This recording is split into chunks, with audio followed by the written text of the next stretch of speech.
မိကိုယုံကြည်မှုရှိခြင်းဟာအမြင်မှုရဲ့ပထမဆုံးလိုအပ်ချက်ပါငါဒါကိုလုံးနိုင်မလားဆိုတဲ့တန်တရားတွေစားငါဒါကိုဘယ်လိုလုပ်ရမလဲဆိုတဲ့စိတ်ဓာတ်ကိုပြောင်းလဲဖို့လိုအပ်ပါတယ်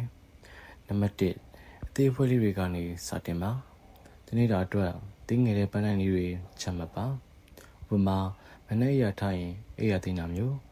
ရေမြမြတောက်တာမျိုးပါဒီလိုတင်းငယ်တဲ့အမြင်မှုလေးတွေကတင်းအောင်တော့ကို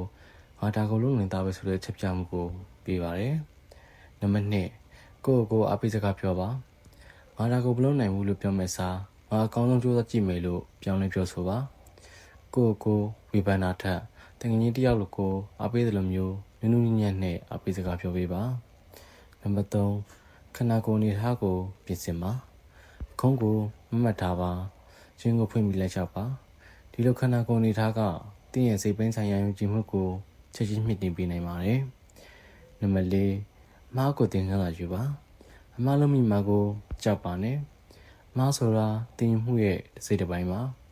အမားလုံးမိတိုင်းငါကညံ့လိုက်တာလို့မတွေးပဲဒီကနေဘာတင်ယူနိုင်မလဲလို့တွေးပါအရေးကြီးဆုံးချက်ကမိမိကိုယ်တခြားသူတွေနဲ့မနိုင်ရှင်ပါနဲ့တင်ရဲ့တူဦးဒီတပ်ပြန်ဘက်ကမနေ့ကတင်ကိုယ်တိုင်းပဲဖြစ်ပါစေယုံကြည်မှုဆိုတာတညာရင်းနဲ့ဒီစားလို့ရတာမဟုတ်ပါဘူးနေ့စဉ်လေ့ကျင့်ကောင်းလေးတွေကနေတဆင့်တင်ဟာပုံမှန်ယုံကြည်မှုရှိလူတရားဖြစ်လာမှာသိချပါပဲနေဝီရဲကပန်းလိုင်းတစ်ပွင့်ကိုယုံကြည်မှုနဲ့အတူလှပစွာပွင့်လန်းလိုက်ပါ